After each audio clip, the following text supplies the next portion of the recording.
As the world falls away, and I can't find a reason.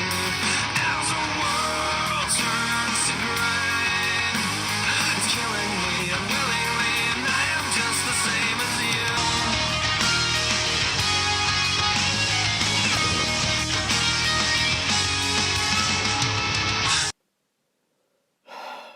Man, times really change over those 2 years, do they?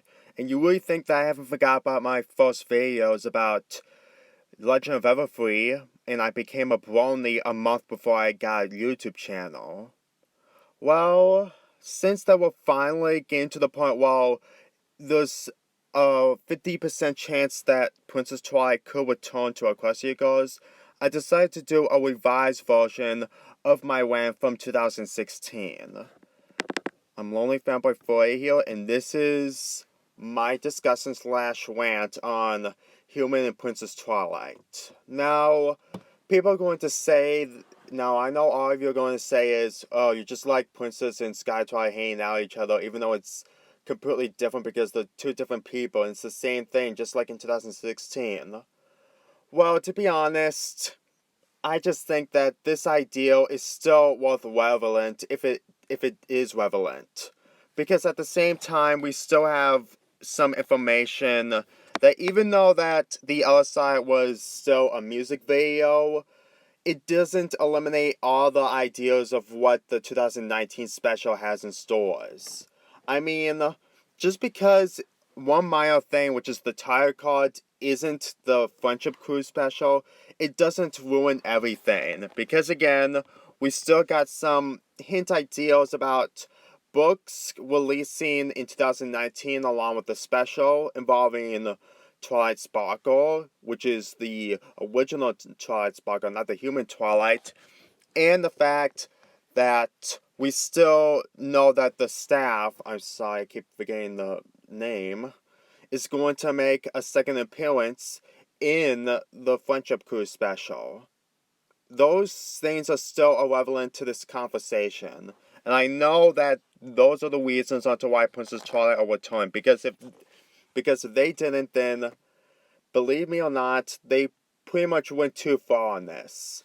Now, I'm going to talk about the ideals of how one of the reasons onto why Princess Twilight wasn't in Equestria Girls since Rainbow Rocks. Now, at this point, almost all the girls just use their magic to stop corruption people. That's literally all they ever did. Because after Rainbow Rocks, they kept doing the same thing over and over and over again.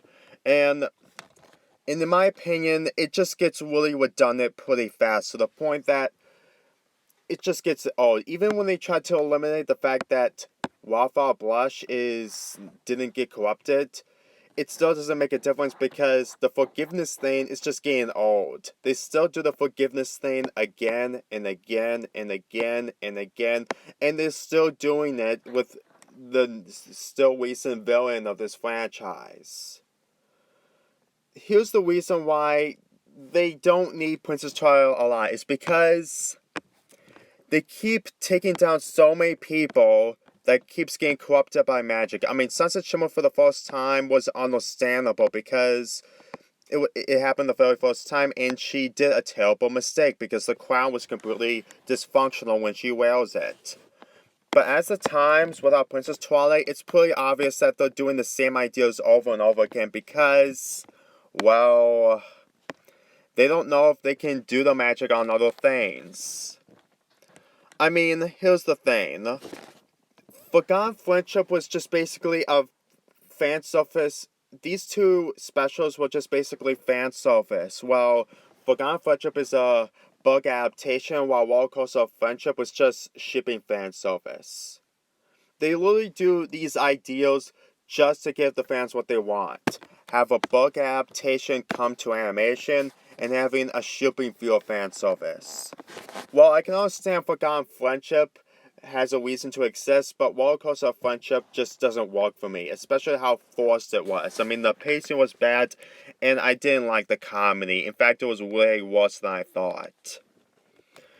And I think that the ideas of what they did with the other characters, mainly Juniper and Wildflower, I guess they probably didn't know what to do with the other characters if they tried to do something original. And if you want to know why this is a topic of Princess Twilight and Sky Twilight into this conversation, is because in Rainbow Rocks, which is the final time we saw Princess Twilight in a major war, the Sirens wouldn't like the corruptions that happened throughout this entire spin-off. In fact, it's probably one of the reasons onto why Twilight Sparkle hasn't returned. You wanna know why? Because Princess Twilight used a counterspell, and she managed to save the Mirror World. Even though that they need Sunset Shimmer for help, Twilight Sparkle still helped no matter what, and she did make a counterspell to stop the Sirens. So if people are going to say that she was worthless, she was responsible for the counterspell, and everyone else around her were not getting along because of the situation getting worse. I would go into more explanation on that, but I've already made a rant, and there's so many people completely irritated by this stupid idea of having the other characters fight against each other and missing the point of saving the world. It's just phoned in. Now, I should probably get into Sky Twilight. Now, to be honest, after 2 years, I still think that she's basically generic. I mean, when we first saw her in Friendship games, she was pretty good, and in Legend of Everfree, well, she overcome her fears way too early, in my opinion. I know that Princess Twilight being part of Legend of Everfree wouldn't have been too much, but at the same time, it would have been much more better if they actually have development and actually have some scenes, and then afterwards, they don't meet each other again in a possible future time, which it could happen in the Friendship Cruise special. But then again, it was I made that rant in 2016, and I didn't know a lot. And besides, I didn't watch the show much, and I didn't think, and the rant that I made was a little too late. But since we're getting to the point that we see clips of Sky Twilight becoming a pony, it might have potential because, well, to be honest, after Legend of Everfree, Sky Twilight hasn't gained much development recently. I mean, in the shorts, yeah, but at the same time, they're just shorts. They're just there. However, the fact that Sunset, Rainbow, and Sky Twilight are going to Equestria, it will probably lead to more interesting ideas, like Sky Twilight completely questions on what her princess counterpart can be, and what can she do in Equestria. Now, people may argue the fact that they're in a different location, but at the same time, well, they really don't have enough. They really don't have any choice. And Sunset Shimmer knows where to go, since she does remember the map of Equestria. Even though that she got guidance from Twilight to a Canterlot when she meets Celestia for the very first time, it was still something. I mean, at the same time, it was just an idea of what they can do to have two characters meet each other and make the fan service really good. That's why they completely have Twilight guide Sunset to Canterlot. And besides, Sunset completely remembers Equestria a lot, because she did say that in the trailers that she's seen this before. She's seen the crisis of what happens in Equestria.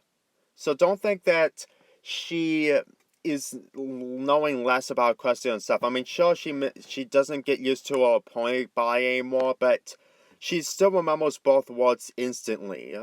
So keep in mind that just because she spends her time in the Mirror World and is accustomed to, that doesn't mean she forgets everything in Equestria. Because to me, that's kind of forced development and completely poor execution. So, if any of you guys are wondering of what's going to happen with Princess Twilight returning, well, for me, I'm asking a bit too much, but the thing is that I want Princess Twilight to go to the desert island and figure out what's going on, and then the portal is gone. I know it's asking too much, and I did set this in my analysis video, but at the same time, the major reasons is for one is because she should talk to Flash Century one more time. When I make that Flash Century video, you might understand. And the fact that people need to understand that there are two Twilights. I know people aren't smart enough and this is a kid's show, but Twilight was the reason onto why Equestria Girls exist in the first place. The only thing that we got from Equestria Girls was Sunset Summer and Flash Century, and that's it. And in the next movie, when she returned, we got the Dazzlings, and she did save the world from that crisis. And she did say that this isn't goodbye. This is goodbye until next time. You should never forget about those words from her, because you know that she would never lie. She would never go against to anyone on completely forgetting about it, especially Flash Century, because if they actually did that, then they should have never have her animate. They should have never animated the part when she says this isn't goodbye. This is goodbye until next time, because it just makes the quote completely pointless and completely underwhelming. Now, back to Skytwi. Well, she isn't forgettable or generic, but I just couldn't get into her anymore. I did like that she has different traits from her princess counterpart, but at the same time, I'm expecting her to actually do something. Legend of Everfree, it was her time to shine, but afterwards, literally nothing. She did absolutely nothing. In Forgotten Friendship, she was just on her friend's side for the most of the time. And then the other specials, when she was part of, she was just in the background. She's just there, just so there's a human Twilight. That's my biggest issue with Sky Twilight in this.